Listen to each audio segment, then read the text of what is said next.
So it's your boy Big G back again with yet another video. I'd just like to say thank you for all those who like and subscribe to my page. You know, getting enlightened, getting educated on how things go behind that wall in prison. So I'm gonna get right to it. Right now, I'm not even gonna say right now. Being a correction officer is hot right now. It's always been hot. It's always been a consistent problem in the papers and all over the world about how correctional officers conduct themselves and how they treat inmates and how they abuse the badge and take advantage of the situation. Just a brief background about myself for those who just now subscribing to my page. My name is Gary Haywood. I used to be a correctional officer on the infamous, notorious Rikers Island prison, jail. And then because of smuggling drugs and doing a lot of corrupt things, I became an inmate myself. So I got over 13 years experience with the prison system, and these are my experiences and stories that I share with you guys about myself to help prevent people from committing crimes out in the street or inside the jail as an officer and going to prison. So one of the things I did, one of the things I did was when I was smuggling drugs inside the jail, I would come to work fully dressed. I would, like some officers, you have the option. You could come with your uniform on, ready to work, make roll call on time, or you could come in your civilian clothes, go to the locker room where your uniform is at, get dressed, and go to work. So one of the ways that I would smuggle drugs inside the jail is I would come fully dressed in my uniform and have whatever I'm bringing inside, whether it's half a pint of Hennessy, half an ounce of cocaine, weed, or just tobacco. Because 9 times out of 10, the officer that's working the front gate was a friend of mine or affiliated, or we all stood behind this integrity of the officer and wouldn't think that there would be an officer bringing drugs inside the jail. Now, let's face it, there's a lot of drugs in the jails. If you look at these videos around, there's drugs, there's cameras, and all kind of stuff going on that make me look like an amateur. We all know that it's a vast amount of drugs throughout all these jails all over the world, and it ain't coming off the visit floor. A lot may come off the visit floor, but a lot is coming in other ways too. Now, I don't know what no officer's doing. I don't know which officer's doing what and this and that, but, apparently a lot of officers got caught, even after me, bringing drugs inside the facility. On days where there are no inmate visits, how area is still being searched and a large amount of drugs is still being found inside the jail. So I'm just saying this, right? I know people saying, come on, G, don't blow it up. You know what I'm saying? Some people feel that if they got an officer in their pocket, that they need that. They need that high. They need that to be available to get these drugs inside the jail. Now, I'm going to say this, right? I've been on both sides of the spectrum. I've been there where an inmate was high and attacked other inmates. Don't think when an inmate get high, his only avenue to express himself or do something violent to somebody is to attack the CO. I've seen inmates high over PCP where somebody sent them a letter and they took the stamp off and they licked the pieces, the drugs off the stamp and got high and went on a terror and stabbed up a bunch of inmates. So these are preventive measures, not just for the correction officer, it's for you too as the inmate. Now, I know inmates probably saying, we need these drugs in here. It helps me forget about my time. It helps me do my time. You know what I'm saying? But it also puts you in danger, just like it put other correction officers, or I'm going to say inmate or correction officer, it puts you in danger because we're all human beings. Now, as an officer, living my life, I go home every day, I have a beer, you know what I'm saying? If I want to smoke some weed, I smoke some weed. If I want to sniff some coke, I sniff some coke as an officer, right? One of the preventive measures that they put in place is drug testing for officers randomly. What will happen is I will come in, or officer will come in the morning, and they'll say, hey, whatever, they'll pull you over to the side. You got to go to the trailer.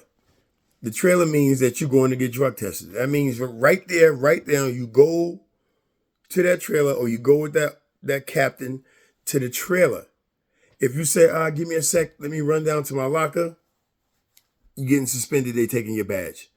If you don't go, you refuse, nah, I ain't going to get tested, nah, you get suspended on the spot and they taking your badge until you go drop that urine. Now, if you leave without giving them a urine sample, definitely, probably termination, because you didn't subject yourself at that point, at that time, because it's random and it's surprise to go and see if you have been using drugs as an officer. Now, bust it. We would, especially me, because I knew I didn't do drugs. So I would go over to the trailer and sit there all day. I ain't have to deal with no inmates. I ain't have to do my job, because I would sit there and you go there with him. They escort you there, and you got to sit there until you use the bathroom, until you give him urine. If you want to hurry up, get back to your house, and there, as soon as you get there, you give them a urine and you go about your way. If you want to sit there and talk, because there'll be a whole bunch of officers sit there faking and holding their urine, and they don't have to go to the bathroom. They have gallons and gallons of water for you to drink so that you can, have to use the bathroom. So, that was one of the preventive measures to stop officers from using drugs. And if you was an officer and you was using drugs, it kind of deterred you a little bit. It's like, okay, are they going to call my name today? Are they going to pick me today? I've seen officers get caught and get fired for dirty urine. Yes, I have. And I just say, it was a chance they took. So the reason for me making this video right now is because, correction officers need to be held accountable right now for the things that they're doing. You know what I'm saying? I know a lot of COs are probably not going to like what I'm about to say, and then a lot of them are going to like what I'm about to say. A lot of inmates may not like what I'm about to say, because having a dirty correction officer in your pocket helps them out. But guess what? Let me ask you a question, right? A dirty CO is a dirty CO. It's like you can't have it both ways. You can't have that CO that's willing to risk their job and everything and bring drugs in for you and bring drugs into the facility and stuff like that and sell it and give it to the inmates and stuff like that. That's that cool CO. That's that CO that all the inmates want and everything. Guess what? That CO still get jumped by inmates. Inmates still pop on him and do him dirty and stab him and everything. And he's bringing the drugs in. So what I'm trying to say is you can't have it both ways, whereas, don't say nothing about the CO bringing the drugs in, but tell on the CO that's in there murdering inmates, that's handcuffing you to a pipe and beating you to a pulp. Yeah, that's jumping you and everything whenever you get smart mouth or whenever they feel like it. So that's the CO you want gone, but the one that bring you the drugs in and everything, he's cool. So the point I'm getting to is, just like I said, randomly, there were drug tests, correction officers. So I feel like there's a whole bunch of drugs coming in there, and another preventive way to stop them from bringing drugs inside the jail, if that's the motive, so that everybody will be safe, so inmates won't be getting stabbed up by high inmates, and officers won't be stabbed up and having to be fighting inmates that's on drugs, is strip search your officers. Yes. I know it sounds crazy. Gee, you bugging. No, I'm not.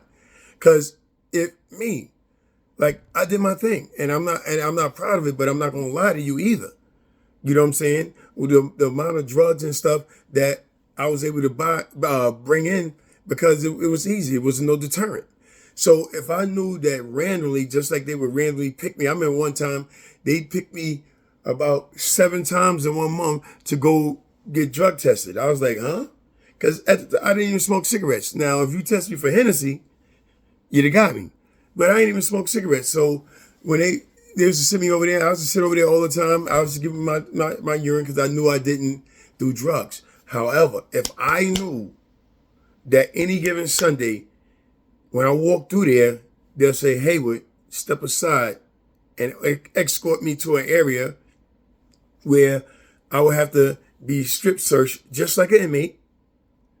It's degrading. It's humiliating as a person who swore to uphold the badge and do my job to the best of my abilities and took the oath and everything. It would be degrading experience that I got to get strip searched. That means that you don't trust me. You don't trust the integrity that I sworn to have when I got this badge. And I said like this, it's time for that. Because that wall of blue is not only for good, it's mostly to me to keep in-house the dirt that's going to be that's being done, that other officers could have been fired or been replaced with officers that's really going to do the job. You know what I'm saying? So that code of blue ain't so let's stick together so we could do the job the right way. Let's stick together because it's us against them, and whatever we got to do to them or whatever around them, you know what I'm saying, we could cover it up and have each other's back. That's what that code of blue is. Because like I said, certain things going on in these jails. If another officer, quote unquote, you can say what you want to say, had snitched on another officer, some of these inmates around the world will still be alive. So, like I said, if you strip search the officers randomly, you can do it every day. You can do it every day. Have officers strip search and make sure, you know, that it's known throughout the jail that this new policy, when they come aboard, when they apply for the job, put it in highlighted in red, you are subject to random strip search. And this, I guarantee you, it probably won't stop the drugs that's coming in. It'll slow it down. It'll slow it down. Have females strip the females and have males strip the males. Yeah, G, you sound crazy. Yeah. Do I? Am I really crazy? Would it really stop if you was a dirty CO and you bringing drugs in there and you know that every day they pick somebody to pull to the side randomly and strip search them, take their clothes one by one, pat their clothes down, go in their pocket and everything. And I'm not saying that they got, because, you know, when inmates come off the visit floor and they get strip searched, they got to open their mouth, this, that. Listen, if I knew that that's what they were going to do to me or anybody randomly coming through there, trust me, I don't think that I would have been rocking like I was rocking. I don't think I would have been bringing all them drugs in there. And I know some officers would stop doing what they doing too. It's your boy Big G. Love me or hate me, I'm just going to keep it real. And like I said before, for those watching the video saying, oh, he blowing up the game. No, I'm not, dog. The game been blown up right now. There's corruption all over all these jails, all around America. And it's time for officers to be held accountable. It's your boy Big G, and I'm out.